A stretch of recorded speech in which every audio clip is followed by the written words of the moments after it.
Hi guys, it's Dinosaur Friend, and it's time for another Let's All Play Pokemon X and Y. So this week, my opponent will be Callan.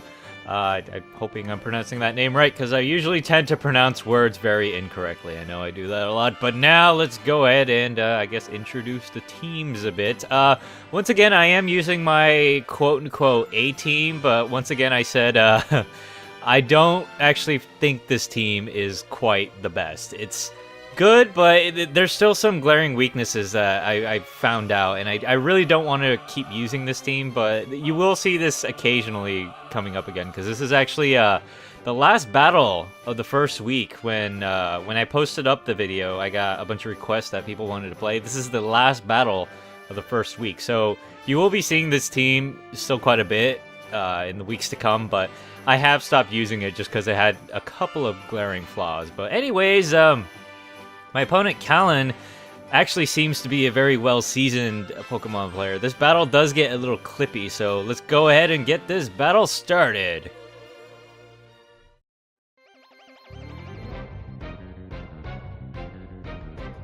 So Callan is issuing a challenge. So let's go ahead and see who he sends out. So I go ahead and send out who's once again, or my Ferrothorn, who's once again my lead Pokemon. I really like him a lot just because he can dish out a lot of damage, as well as putting up the entry hazard. So my opponent Callan sends out a Galvantula, which is actually a good Pokemon. At the time, I wasn't too sure what Sticky Webs was, because I'm not too familiar with the Generation 6 mechanics, or at least at this time. So I wasn't too sure what Sticky Webs was. So I was like, what the heck is this? But it's actually an entry hazard that slows down your Pokemon by quite a bit, which is kind of annoying. But anyways, I go ahead and set up spikes. I didn't anticipate the switch, but anyways, he switches into his Frosslass, who I think is a utility. I'm not 100% sure what kind of Pokemon build this is, because I do end up killing it quite quickly with a Gyro Ball, because I know Frostlasses are extremely fast Pokemon, but with paper-thin defenses, so Ferrothorn can go ahead and just destroy that Pokemon. Go away! And also, of course, Steel is very good against Ice, and it's an Ice type. So he goes ahead and, Callan goes ahead and sends out his Claydol, who I believe is his Rapid Spinner, obviously, using the Rapid Spin. But the benefit of, I guess, the Ferrothorn, my Ferrothorn is somewhat of an anti-Rapid Spinner. He does hold a Rocky Helmet, and he does have Iron Barbs, which, to any Rapid Spinners, it will deal about 7/24 of your HP, or approximately a third of your HP. So it's kind of a spin blocker in a way, but it doesn't block it, but it hurts it. So I went ahead and used the Power Whip and got rid of the Claydol. So now Callan sends out his Talonflame, which is a new Pokemon I wasn't too familiar with at the time of the battle, but I didn't know how fast it was, so I just sent out my Starmie to Rapid Spin everything away, and I didn't anticipate it being actually a lot faster than me. And also, I believe this specific Talonflame has Gale Wings, which basically all attacking flying moves are now priority. They have increased priority. So stuff like Brave Bird, which is what it's using right now, will have priority, so it will hit Starmie before it has a chance to fight back. So unfortunately, I was not able to pull off my Rapid Spin here. My Starmie is also not fully EV trained. It's not properly EV trained, so I do need to get a new Starmie if I do want to use this team once again. But anyways, I go ahead and send out the Hippo, just because the Hippo has better typing, and I was just planning to wear down this Talonflame, because this Talonflame is obviously a physical sweeper, and Hippowdon, I think that's how you pronounce it, has an extremely high defense. I believe its base defense is at 118, which can pretty much tank everything this Talonflame has. So my plan was just to wear it down. Even though I do have Will-O-Wisp on me, I was just planning to wear it down with a little bit of damage from Ice Fang and some, Sandstorm damage. It wasn't going to do anything too fancy, but this Talonflame goes ahead and uses U-Turn and switches out to Galvantula. Kind of an interesting choice, because the Hippo is actually a ground type, but then again, bugs do resist ground. So I go ahead and pull off a Slack Off, because I was actually anticipating some kind of Flare Blitz or Brave Bird, but I guess he didn't want to wear down his Talonflame too much. So Galvantula now comes out, and I get suspicious of this because it's an electric type. So I pull it back and send out my Ferrothorn, because I know that this thing probably doesn't have a fire type move or a fighting type. So I go ahead and send out my Ferrothorn, knowing that I can once again set up my entry hazards, which is what I do right now, you know, I throw spikes and stuff. So the Galvantula uses an energy ball, so that was a good call by me to pull out the Hippo, just because, you know, grass is pretty good against, it's pretty good against ground. I also do want to make a note that I did send out Ferrothorn also because of Sandstorm. Sandstorm does boost special defense by 50% on some Pokemon. I believe it's Steel, Ground, and Rock, but I'm not so sure about Steel, but Ground and Rock for sure. And also, you know, I don't take damage from it. That's another good thing about Ferrothorn and the Hippo. They kind of have a nice synergy going together. So Galvantula continuously uses Thunder. I don't know why, but I think it's because I set up Stealth Rocks and he didn't want to send out Talonflame out again, just because Claydol is not, you know, alive to rapid spin away the rocks. And, you know, Talonflame will take a substantial damage from Stealth Rocks, about half its HP. So I just go ahead and tank it, go ahead and set up my my stuff. I think right here I get paralyzed, and I try to use a Gyro Ball, but I'm unfortunately not able to pull it off just because I'm paralyzed.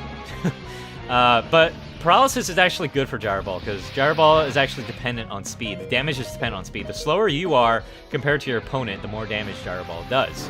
So I am able to pull it off, but unfortunately Gyro Ball is not good against Bug. Ferrothorn in general is not very good against this Pokemon, just because Grass is not good against Bug, and Steel is not good against Electric. But conversely, Bug is not good against Steel, and Electric is not good against Grass, so it's kind of a weird mixture there. So I go ahead and send out Blissey, because I know this Galvantula is actually a special attacker. So, yeah. I go ahead and I try to Toxic it just to wear it down, just because Blissey is just a freaking tank for special attack. So, I also use Aromatherapy so I can get rid of the burn for the Hippo, so the Hippo can come out and hit hard whenever it needs to. So, that's actually a good thing. I love Blissey just because it's such a good Cleric, such a good support Pokemon, and such a good tank. It has so many good uses that, you know, like, I don't know, this pink little blob, you know. But any fighting attack will just wreck it. So Callan goes ahead and sends out his Gliscor here.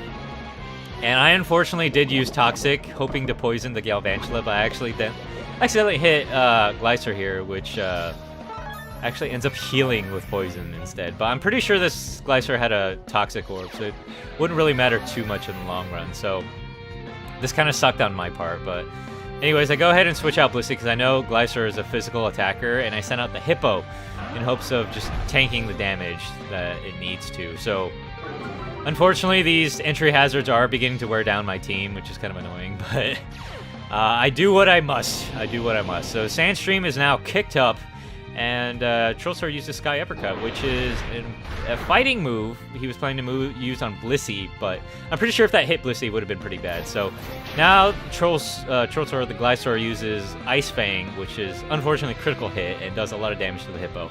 I go back and retort with the Ice Fang, but it doesn't kill this dang thing, just because Gliscors have a ridiculous amount of physical defense. Even though that was a ×4 damage attack, because it's ground and flying, you know, the defense that Gliscor has is just amazing. So unfortunately, his returning Ice Fang puts down the Hippo. So now we go ahead, now I go ahead and send out Lei, which is my Jolteon, and subsequently a Revenge Killer. It is actually an extremely fast, timid Jolteon. So I go ahead and use Hidden Power, which is an ice move. Very good against this thing, and since this thing has low special defense, it kills it straight away. ×4 damage, and I'm holding a Choice Spec, so Jolteon is just going to do massive damage here.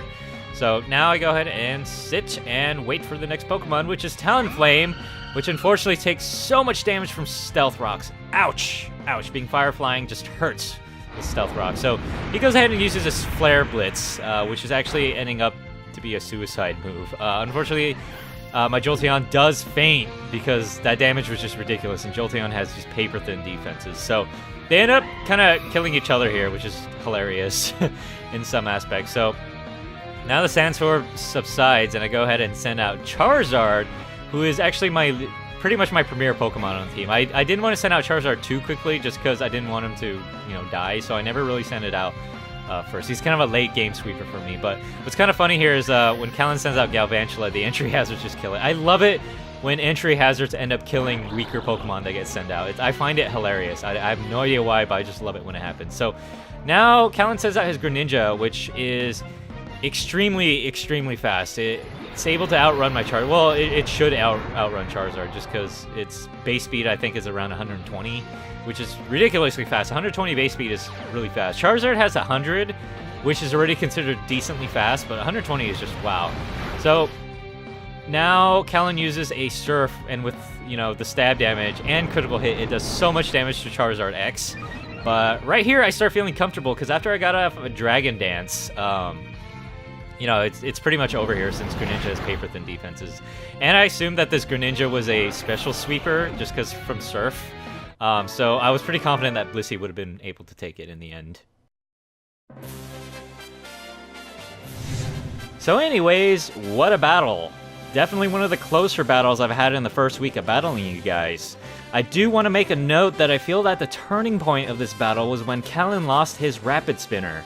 I understand that he wanted to get his Talonflame out safely so he can get rid of my Ferrothorn, but Ferrothorn's high attack and great move pool ended up destroying his Rapid Spinner, which changed the course of this battle.